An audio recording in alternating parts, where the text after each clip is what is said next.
So it's the end of the season and the start of a new one.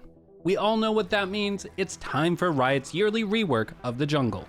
And before we all have to collectively sigh at having to once again relearn everything, don't worry, because we here at SkillCapped got you covered. In this video, we'll not only be going over every single jungle change in the new preseason, but also how these changes will impact the jungle meta moving forward. You're going to want to watch until the end for this one, as there are a ton of jungle changes that went completely under the radar that no one actually knows about. Riot hasn't even announced them, so trust me, you don't want to miss this one. And it goes without saying, with the preseason changing, well, everything, the best place to stay updated with the meta and the latest strategies is on our website, skillcapped.com. Throughout this entire preseason, we'll be releasing cutting-edge guides that will be exclusive to our website. So, if you want to stay ahead of the competition, click the link in the description below and check us out. Alright, so first, let's start with one of the biggest changes, the introduction of jungle pets. There are now 3 jungle pets you can choose to purchase at the start of the game that have completely replaced the previous Ember Knife and Hail Blade starting items. And this is a big deal, as these new jungle pets are completely different compared to the previous items that you would buy. First, Smite has been totally changed. For context, last season, Smite would do 450 damage to monsters as well as heal you. Then, once you had smited 5 times, it upgraded the Smite to do 900 damage. It would also upgrade to either give you Chilling Smite or Challenging Smite, depending on what jungle item you purchased at the start of the game. None of what I just said is in the game anymore. Instead, your Smite will now do 600 damage at the start of the game instead of 450. Now, before you jungle mains get too excited, keep in mind, Smite, it no longer heals you anymore at any point in the game. In addition to this, Smite will no longer upgrade by smiting a camp 5 times. Instead, it has a treat system tied to the pet that you purchase at the start of the game. Every time you kill a large monster, you will feed a single treat to your pet. However, you will also generate a bonus treat every 60 seconds, which will also be consumed when you kill a large monster. Now, this is very important. These bonus treats can also be stacked. So, for example, if you did nothing for 120 seconds, you would have 2 bonus treats to cash in. Do keep this in mind though, even if you had like 10 stacks of bonus treats, you can only cash in a maximum of 1 additional bonus treat per camp. So for example, you would not get 10 stacks off of 1 large monster kill.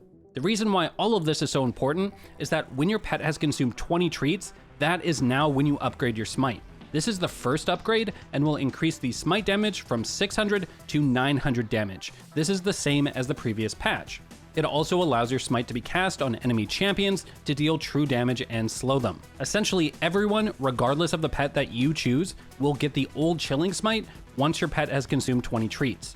Well, kind of. It's actually weaker than the old Chilling Smite because now it only slows the target. Previously, you would actually steal the movement speed, which meant you slowed and speed boosted yourself. Here's what's actually crazy though. Of course, as we do at SkillCapped, we went into the weeds and really thoroughly tested this. Last season, when you would upgrade your Smite after smiting 5 times, the fastest you could upgrade your Smite would be by 6 minutes and 35 seconds in-game time. Remember, upgrading your Smite would make it do 900 damage to monsters and give you Chilling or Challenging Smite. I want you to compare this to the current preseason patch where you have to consume treats. Keep in mind, we literally just only power farmed and tried to optimize the clear to get the maximum amount of treats as possible. And even when doing that, we were only able to upgrade our Smite by 7 minutes and 45 seconds. That means even if you're trying to literally upgrade your Smite as fast as possible, which obviously most players won't be, upgrading your Smite will at a minimum take 1 minute and 10 seconds longer than last season. Realistically though, it will be much longer than that. This is a big deal because, well, for one, there's no more Challenging Smite, period. But now junglers won't even have any Smite to help them with fights in the early game until much later. And it goes without saying, this is a pretty big nerf to junglers' power level as a whole. It doesn't stop here though, because once you hit 40 treats, your jungle pet then reaches adulthood.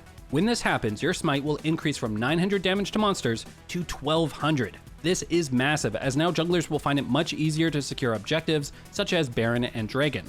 At the same time, if one jungler has a fully upgraded jungle pet and the other doesn't, well, he has a 300 damage Smite advantage, which can make Smite stealing a much bigger threat. It doesn't stop here though, as once your pet has reached adulthood, it will grant a permanent bonus effect to your champion based on the pet you chose. The Scorchclaw pup will collect Ember stacks over time or by killing monsters. Damaging a champion with 100 Ember stacks slows enemies by 30% for 2 seconds and burns them for 4% max health true damage. The Gustwalker Hatchling will grant you 45% movement speed, decaying over 2 seconds upon entering brush, increased to 60% when killing large monsters. And finally, the Moss Stomper Seedling will grant you a permanent health shield upon killing a monster camp that also regenerates after 10 seconds out of combat. While shielded this way, and for 3 seconds after the shield breaks, you will gain 20% tenacity and slow resistance. Now, before you get too excited about these effects though, we kind of have some bad news as we tested out how long it takes to get to 40 treat stacks to unlock them. Keep in mind, again, we literally just power farmed to try and get this as fast as possible, and still, it wasn't until about 13 minutes and 45 seconds that we got 40 treats and got our pet to adulthood. Of course, realistically, it's going to take a few more minutes than that in your own games. So you're probably thinking, what does all this mean?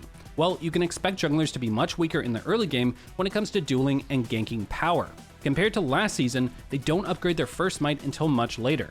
And they also don't have access to Challenging Smite, which was by far the most popular and powerful Smite upgrade for most champions. Even if you were a champion that ran Chilling Smite, like a Leash jungle for example, you won't be getting that unlock until much later, meaning you'll have to execute ganks without the benefits of Chilling Smite for a much longer period of time. Simultaneously, if this wasn't bad enough, the effects they gain from an adult pet doesn't realistically unlock until the end of laning phase. Again, this means that they can't really use that boost in power to help snowball in the early game, and instead, this is more of a passive bonus for the mid to late game for junglers. Overall, given that the role of junglers is typically to, impact the early game, and based on our playtesting, we believe these to be an overall nerf to the jungle role.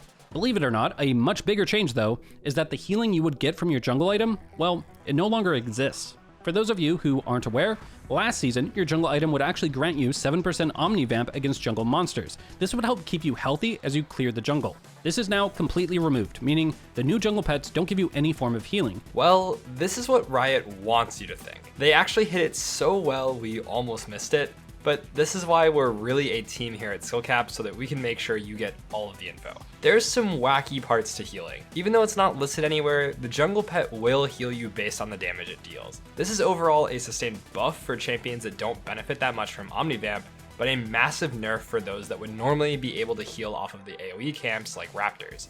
It's strange that the pet heals a flat amount every time it attacks, regardless of how many targets it hits.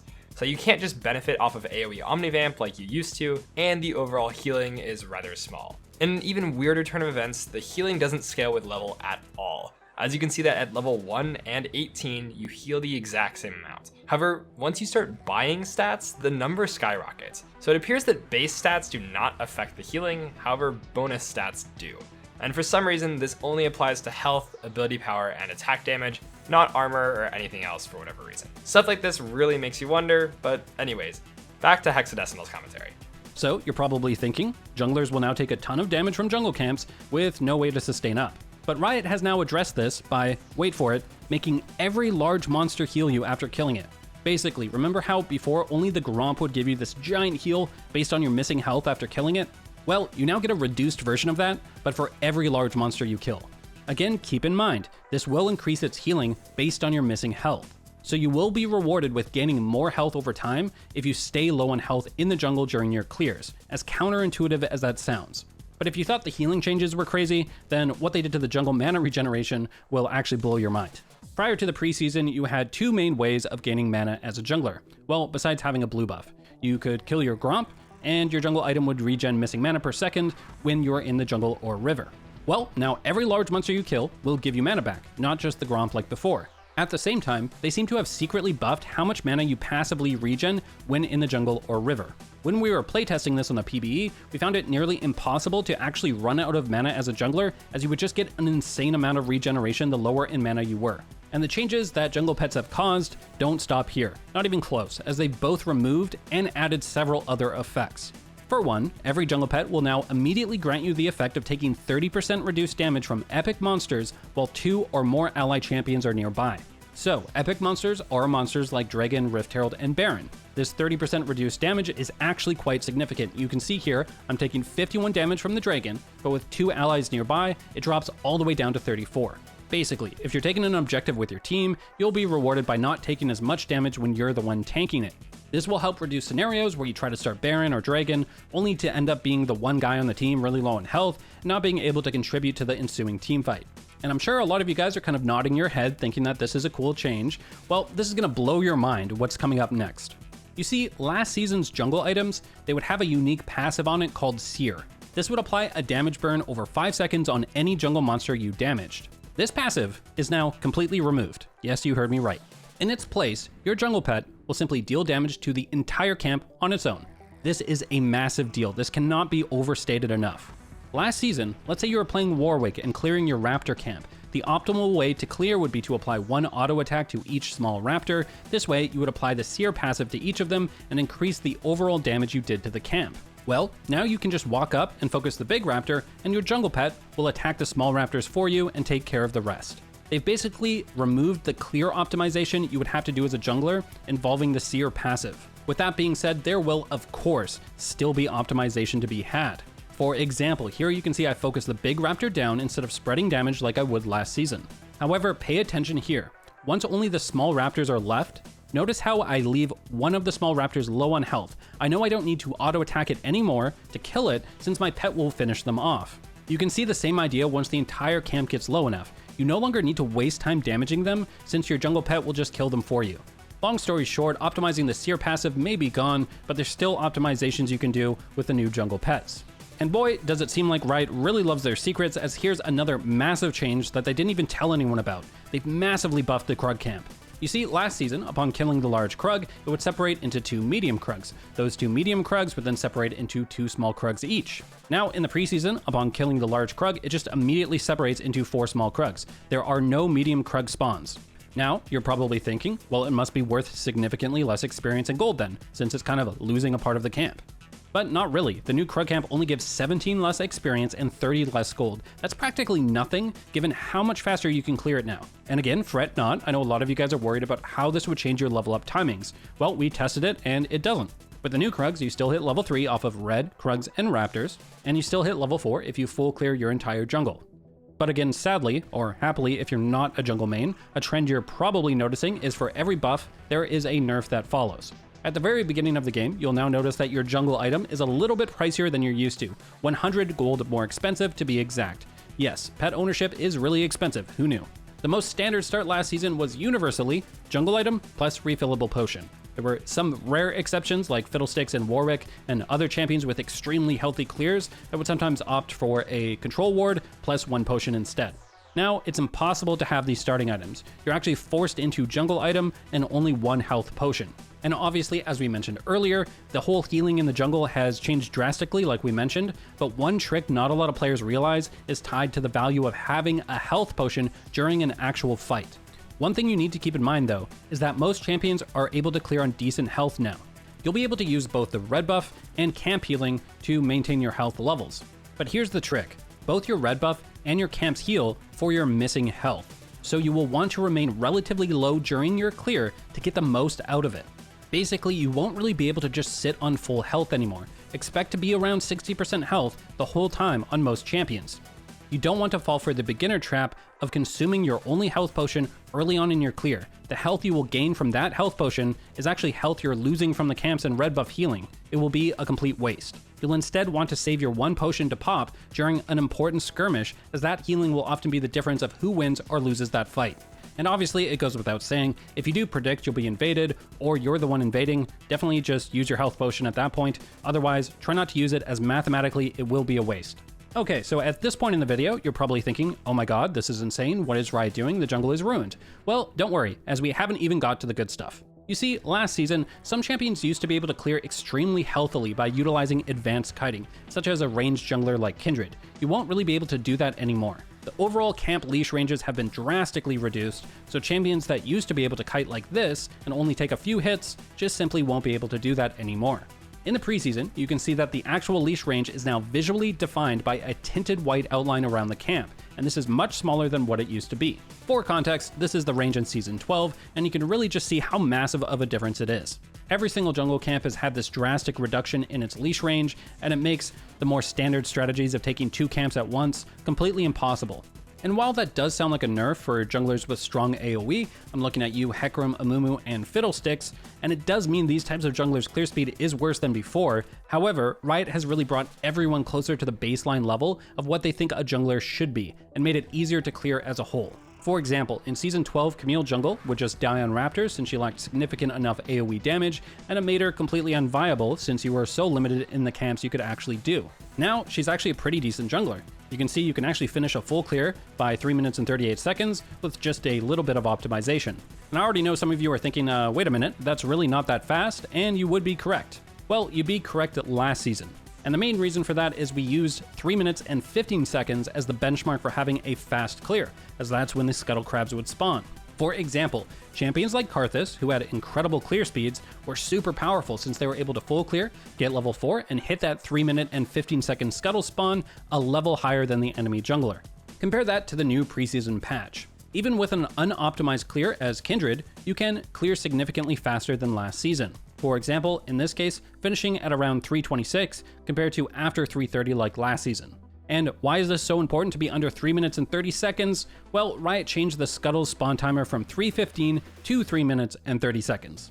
This means that even the worst of the worst jungle clearers like Camille are going to be able to get a crab on time, level 4, even if they end up full clearing. Do realize that in the Camille example we showed you, we full cleared by 338, but remember that is with absolutely no leash and is completely unoptimized. Basically, nearly every champion is going to easily be able to get to the Scuttle Crab on time, which significantly reduces the strength of those early game power farmers like Karthus and Hecarim. But the changes don't stop there, as the Scuttle Crab has also had its shield removed. Last season, you had to use either some form of hard crowd control or smite to be able to remove that shield that the Scuttle would spawn with. Now, you no longer have to do that, and that is a big deal. This means you don't need to save your smite or have hard crowd control in your kit to do the Scuttle fast. Again, this is Riot trying to level the playing field so more junglers can actually, well, jungle. And to no one's surprise at this point, there's actually more hidden changes Riot implemented to the most fundamental mechanic of jungling, monster patience.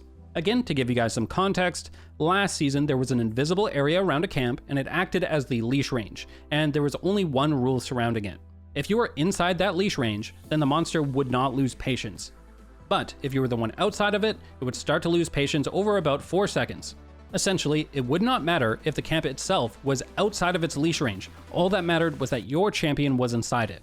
At the same time, if you messed all this up, and let's be honest, we all did, then the patience meter would hit 0 and the camp would speed back to its starting location and regenerated health insanely fast. If this happened to you, you're pretty much screwed as you effectively reset the entire camp and just wasted a massive amount of your time.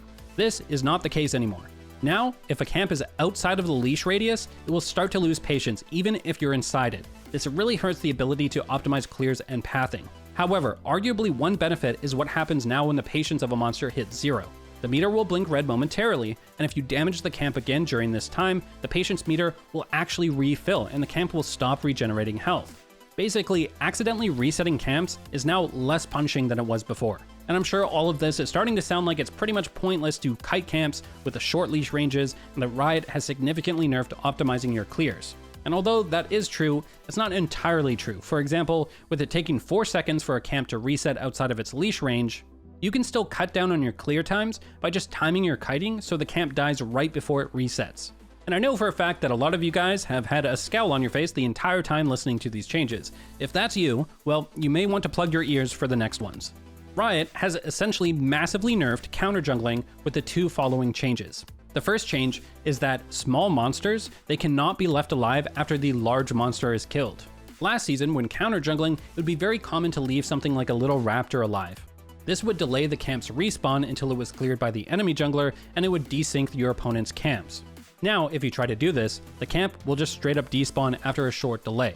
Here is what's really crazy though. This doesn't apply just to your enemy's camps. If you accidentally do this to yourself while trying to kite, feel free to just move on to the next camp. Sure, you will lose a tiny bit of experience and gold, but save tons of time now that you don't have to go back and finish clearing it. The game just does it for you now. And if hearing about that change didn't make your jaw drop, well, the second one definitely will. There is now a damage modifier for camps that are not your own. Yes, you just heard that right. For example, on your own buff, you can see a single auto attack results in 70 damage. But that same auto attack on the enemy red buff will result in a meager 58 damage. Essentially, you will now do 20% less damage to the enemy's camps compared to your own. Obviously, this then translates to making the act of counter jungling much slower. Well, 20% slower in fact.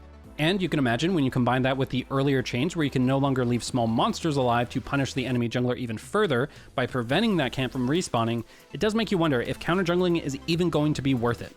And while I leave that thought to ruminate in your brain, let's move on to something a bit less, oh my god, the entire game is different, what am I doing? Riot has now officially brought back the Chemtech Drake. Killing a Chemtech Dragon will now grant you 5% tenacity and 5% heal and shield power. Additionally, getting the Chemtech Soul will grant you 10% damage resistance and 10% increased damage while below 50% health. What's really crazy though is what happens to Summoner's Rift when the Chemtech Drake is the third dragon that spawns. All the jungle plants will become mutated and have upgraded effects. For example, honey fruits will upgrade into stim fruits, no longer slowing champions that consume them, and grant a small bonus shield in addition to the usual heal. Scryer's Bloom will upgrade to Stalker's Bloom. When hit, it will now reveal a small circular area around the player and a cone opposite of the direction it was hit. This grants you a huge movement speed boost towards revealed enemy champions and reduces wards revealed to 1 health. And lastly are the blast cones, which now blast those in range twice as far as before. This allows you to set up some insane plays with them that you never could before. Oh, and speaking of objectives like Dragon, Riot has now added an objective voting system. The way it works is, let's say as a jungler, you go to start the Dragon or Rift Herald. It will automatically create a vote on the right-hand side of your screen. Since you've started the objective, it automatically considers you to have voted yes. Your teammates, on the other hand, will get an expanded version of the panel where they can vote to take it or not. The idea being, gives you a better idea on whether or not your teammates are actually going to react. Additionally, you can also trigger the vote by simply pinging the objective itself instead of starting it. This method even works if the objective hasn't spawned yet. Again, the hope is to get the team on the same page on whether or not you're going to group up to take the objective or not. And finally, the last massive change for junglers is the new enemy ward tracking system. Now, if you ping an enemy ward that you saw them place within the last 10 seconds, a perfectly accurate ward timer will appear in that location until the ward is removed or expires. This is honestly one of the bigger buffs to junglers in this entire patch, as now you're able to get the exact timers on when a laner's ward has expired to guarantee that they won't see you executing a gank on them. Alright, and as you can probably tell from the length of this video, there were quite a lot of changes to the jungle in this preseason. And to be honest with you, there will definitely be more coming, as we all know Riot loves to use the preseason as one giant testing ground. That's why if you want to stay updated with the meta and the latest strategies, then you want to head over to our website skillcapped.com. Throughout the entire preseason, we'll be releasing cutting-edge guides that will be exclusive to our website. So if you want to stay ahead of the competition, click the link in the description below and check us out. And I'm sure, as you guys can tell, we spent a lot of time and energy on this video to make sure we covered every single jungle change. But of course, no one is perfect, so if you think we missed something important, please let us and the community know in the comments section below. We here at SkillCapped want to thank you for watching, and good luck in the new preseason.